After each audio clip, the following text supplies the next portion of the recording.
ما بدین در نپی حشمت و جا آمده ایم، از بد حادثه اینجا به پناه آمده ایم. جمله که این روزها دو تا ملت را تکان داده است، هم ایران و هم افغانستان. کمی آب بیارید که سوختم. با ما باشید بینندگان عزیز.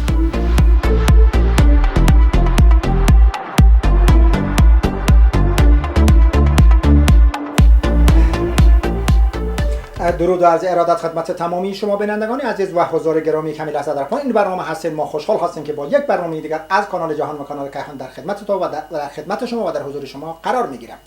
تعداد زیادی از هموطنان و دوستان ما از ما خواهش کرده بودند که شبکه کیهان باید یک واکنش نسبت به وقایع اخیری که در ایران اتفاق افتاده است از خود داشته باشد.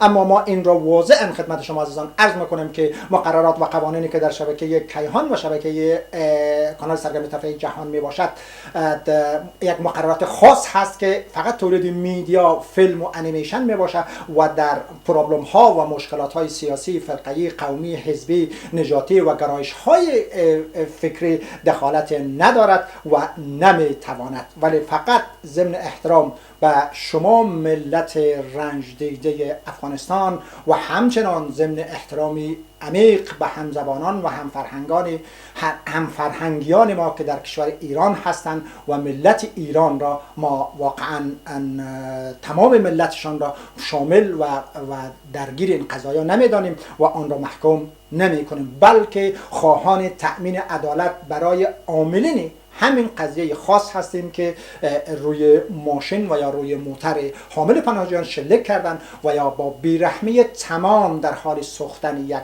انسان میگوید که شما صبر کنید و یا هیچ واکنش از خود نشان نمیدهد. و ما در جایگاهی نیستیم که دولت را و یا یک کشور را متهم و محکوم کنیم. فقط سوال ما از این است که شما فرمانده عزیزی همزبان و همفرهنگ ما که دستور شلیک را بر این ماشین دادین و شما سربازی که شلیک کردین بر این ماشین، آیا فکر نکردین که اینها خود در آتش روزگار سوخته است؟ آیا شما هم فرهنگ و هم زبان ما فکر نکردین که اینها خود قربانی هست؟ شما بر این اعمالتان چه توجه بر افکار و بر اون ذهن و وجدانتان دارین؟ شما نمیدانید که آنها سرپناه ندارد، آنها بیپناهند، آنها واقعا از بد حادثه آنجا به پناه آمده است. و امیدوار هستیم که اینها را در مظاهراتی که در شهرهای مختلف اروپا انجام می شود اینها را دادخواهی کند تا اینها بر پای میز محاکمه کشانده شود.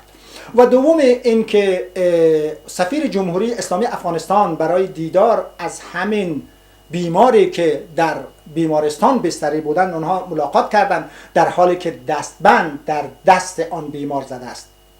من متاسف هستم از پوست ها و از مقام هایی که به دلار در دولت نالایق افغانستان خرید و فروش می شود و این گونه وزیر و این گونه سفیر و این گونه وکیل بی کیفیت و بی صلاحیت در جامعه و در مردم تولید می کند و در سر مردم تطبیق می کند. و این سفیر جمهوری اسلامی ایران، جمهوری اسلامی افغانستان آنقدر صلاحیت ندارد که در وقت ملاقات حداقل دستبند را از دست این اتباع افغانی قربانی شده توسط همین جنایتکاران آن را باز کند و یا آن را آزاد کند. حداقل در 2 دقیقه‌ای که با سفیر آنها ملاقات میکند دستشان باز باشد. و تو سرباز و تو فرمانده همزبان و همفرهنگ ایرانی ما که در چنین حالتی در روی تخت بیمارستان شما دستبند زده اید به این اتباع افغانی، آیا وجدانتان اینجا را کار کرد؟ آیا وجدانتان بیدار بود که شما کسی را دستبند زده اید و شما کسی را در اینجا گرفتار کرده اید که آن چیزی برای باختن در زندگی خود ندارد؟ و شما میدانید که انسان کسی را دستبند میزند که فرار کند، کسی را دستبند میزند که مجرم باشد. آنها جایی و آنها سرپناهی، آنها مکانی برای زندگی ندارد.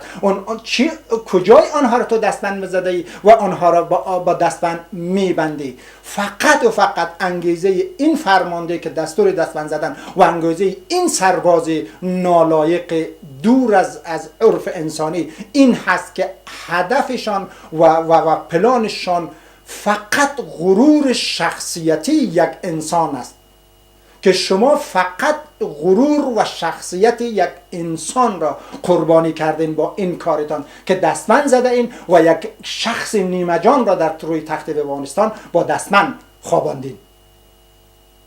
بله بینندگان عزیز، امیدوار هستیم که در مظاهرات مسالمت آمیزتان در سراسر اروپا شما دادخواهی کنید که واقعا عاملین این قضیه را باید جمهوری اسلامی ایران دستگیر بکند و همچنان مسئولین ما در سفارت افغانستان و همچنان در داخل افغانستان باید پیگیر این قضایا باشد. شاعر چه زیبا سروده اند که واقعا بر درد امروز ما و شما صدق می کند. نزن من را نزن آدم، منم اهل همین خاکم، منم انسانم آزادم، گناهم چیست که افغانم؟ نکن توهین نده فحشم، نزن پس گردنی پشتم، منم حق بدل دارم، منم یک آدمی زادم. مگر مالت رو بودم من، مگر نانت بریدم من، مگر تفنگ در دستم، مگر جانت گرفتم من، ندارم هیچ در این دنیا بجز قلب پرآزرده، بناحق میدهد حبسم در ایران قلبها مرده. چنان کرده تو با قلبم، نکرده است طالبان با من، چه ایرانی چه افغانی ندارد فرق چون انسانی. شویم همرنگ شویم بیدار، نبافیم تخم کن را دار، من و تو هر دو یک نسلیم، نه ایرانیم نه افغانیم. تقدیم به تمام شما عدالت خواهان دنیا. بدرود.